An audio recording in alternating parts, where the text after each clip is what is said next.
Good morning, my dear viewers, and welcome to the Today's Women Show. I hope for the next hour or so you have all you need so that you can stay glued to the set watching this program. Another informative show, and the topic today is very dear to my heart because we're talking about the twilight years and the plight of the aged in Ghana. Before we do so, of course, I have to tell you my quote for the morning, and it's from Jeffrey Rush. It's about aging. And he says, "Nobody ever said that growing old would be easy. Just having to hold the newspaper in your 40s, hold the newspaper out in your 40s, and the hair growing out of unusual parts of your body in the 50s. It's tough on the ego." Of course, I'd like to thank the sponsors of the show. Cousins Baby. For every baby, there's a Cousins Baby. And J Nisi Skin Repair and Laser Center. Please stay with us. We'll be right back.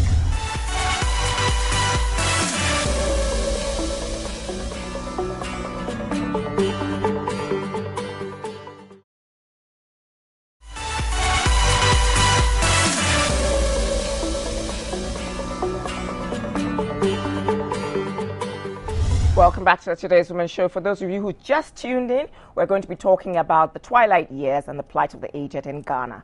Of course, my sponsors for the show are Cousins Baby. For every baby, there's a Cousins Baby. And J Nisi Skin Repair and Laser Center. Here's a short documentary film on what we'll be discussing. Please watch. Like many African countries, Ghana enjoys a relatively youthful, vibrant population structure, with the majority of the productive class below 45 years of age. Interestingly enough, in spite of the purported increase in poor dietary habits, Ghanaians are living longer. The proportion of the population older than 60 is estimated to reach 12% in 2050, from close to 7% in 2010. In line with this, the Ministry of Health, with the help of the World Health Organization and partners, took steps to help Ghana's older people live healthier and more productive lives. In 2010, the government of Ghana approved a national policy on aging. 2 years later, it asked the WHO to support it in moving from policy to practice. The report from the WHO was all to the good, but the tangible results on the ground are less than favorable. More often than not, people over retirement age are treated poorly. In some tragic cases, their families neglect them and they are forced to beg on the streets. In extreme cases, they are even branded as witches and blamed for every unfortunate incident that occurs in the family. Non-profit organizations like Help Age Ghana and privately run establishments like the Ark Lifestyle Lounge are doing their best to provide an outpost to provide recreation and healthcare services to the elderly. But as a society, the way the average Ghanaian discards his or her aged parent is heartbreaking and shameful.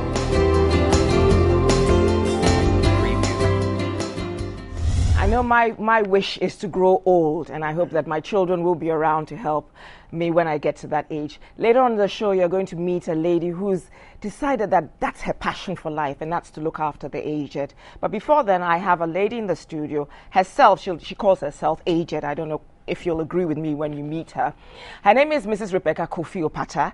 She herself was once the PA to the MD of ExxonMobil, now Total Ghana. You're welcome to the show. Thank you very much. Now, I'm going to use you as my resource person for the aged. You don't look a day above maybe 55. But it's a pleasure for you to come here. Thank you very much. Now, who do you describe as the aged? The last clip we saw of the lady bent over with a stick, for me in my mind says the aged. You claim you're the aged, so please define who you say is the aged for me. Well, I think the aged will be from 60 years above.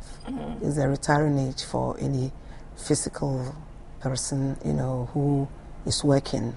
I mean, you might have exhausted your time in the office, but still can have the experience and the expertise to offer something. But at least at 60, you must retire. Formally retire. Formally retired, yes, so that somebody else can come. Your children are coming, you know. So 60 years, I think, must say, and onwards. Okay. Now, you found yourself after 60 doing something to keep yourself occupied. What are you doing currently? Currently, I'm a decor. I do bridal decor. I do wreaths, you know, and whatever to do with flowers. And I'm enjoying it very much. When I was in the office, I was doing it before. Okay. When I was in the office, yes. As a part-time thing? As part-time, yes. And I still continue. I have people who call me in the house and then make orders, and I do it for them, yes. So tell me, what kinds of challenges have you faced post-retirement as an elderly person? Well, because I have made myself very busy with work, so I am not really having any post challenges, but I think I can see people having it. Like what kinds of challenges? Challenges are loneliness, you know, and fear, and neglected. You know, I see people having that. Yes. Now, do you think that the government has done enough for the aged in society? No, I must say that it's not only this government, but government actually in Ghana as a whole have not done enough to help the aged, you know, to cope with life after retirement. I mean, in the West, for example, they have pension cards for the aged. Yes. They ride the bus free, public transport free. They get free health care. Yes, is that not available here? No, I think there is a legislature, but it's not accessible. But in the Western world, they have. Before you retire, you have your pension card. And this card enables you to register and to have your free transportation, and which you can go on the bus, on the tube, and wherever you want to go, so that at least you can have a change of atmosphere and a change of life. You know, look at things, if even it's to do window shopping, you can go from north to south, east and west, and you still be back, and you can make yourself happy, merry. We don't have this here. Have you tried to access them by any chance at all? Me? Yes, in personally. England? No, here in Ghana. No, actually, I know there is this free transportation after 60 years. When you go on the bus, you don't pay, but it's not working because I go on the bus and I pay. And you're made to pay? Yes. Have you tried accessing medical health care? Actually, I'm on private medication. That's the thing. So I don't bother. But I think people who are on it are using it. It's not working well for them, but at least they have. And more by and large, their children are taking care of them, not the government. It's not in areas. Because when you go to the hospital, even with the national health card, you are made to pay for certain things, and you know, and it's not very comfortable. Now, what would you like to see happen for you as an aged person? Yeah, I think I would like some comfort, some, you know, some respect for love and everything. But I have them because my children are very good. They look well after me. I have them at home, but still I enjoy the Arc Lifestyle Lounge. Care for the elderly. Yes, where I go. Because I make friends and I meet old friends, and it's very, very comforting to me. Do you think we're celebrating our aged heroes in this country? I don't, not very much. You think we discard of them? No, yes and no, because, you know, we need really to celebrate our aged. We need to celebrate them because they have the experience, and we need to tap into that experience rather than, you know, just leaving them to be on their own from day to day and everything. We should be able to have some sponsorship for a home like this, like the Arc Lifestyle Lounge. For the elderly care. You go. Yes, where I go. We should be able to support them. We should be able to have a sponsorship so that at least the less neglected can also use that for some happiness and for some love, you know. I mean, I did say that later on we're going to meet the founder and CEO of the Arc Lifestyle Foundation, so she can tell us a little bit. Lifestyle Lounge. She can tell us a little bit more about what's on offer there. Yes. But did you retire dead bang on at 60? No, I did retire at 56. Oh, why did you take early retirement? Well, I did because I felt tired. I felt I need to stay at home and look after myself. And therefore I retired at 56, you know, and I took a package and I started my work. Voluntary redundancy or voluntary retirement? No, voluntary retirement. Voluntary retirement. Yes, therefore, I enjoyed everything. Everything. So if you retire voluntarily, you can enjoy the facilities that's available in total, in Mobile. And I enjoyed my medical. Total looks after me and my spouse. Okay. Unfortunately, my spouse passed on. But I'm there, yeah. and they are still looking after me. They are. Yeah, they are. For everything, my dental, my eyes, glasses, everything. You see. Everything. It pays to work in a good organization, yes, you know. Yes, I never regretted working for Mobile, although it was tough there. It was. You really must work hard. How many years did you work at Mobile? I worked at Mobile for 28 and a half years. Yes. After having worked for Barclays Bank for 4 years, I left for England for 5 years, and I came back to Ghana. I worked with Mobile for 28 and a half years. Almost 30 years. Almost 30 years. And so you're enjoying this retirement? I am really enjoying it. And I work for about 17 expatriates. Have you had any particular incidents that have happened to you that you thought you were discriminated against because of your age? No, not at all. Not necessarily? Not necessarily, not in my office, not anywhere. You know, not anywhere. But, you don't even think now, even in your own personal space, you don't think that anybody has discriminated against you because they found that you're a little older? Not really. Not really. No, not that I can think of. Because you see, I fit into every sector. Anything you give me, anything we discuss, anything I have to do. You are young at heart. Yes, I'm young at heart. And I do it, and I do it well. So you will always look for me. So do you volunteer your services at all? Yes, I do. Okay. Yes, I do. Like with the church, I do that. I do decorations sometimes. You know, when we are going to have a conference or something like that, yeah, I do that, you know, out of heart. Okay. What's a typical day in your life like?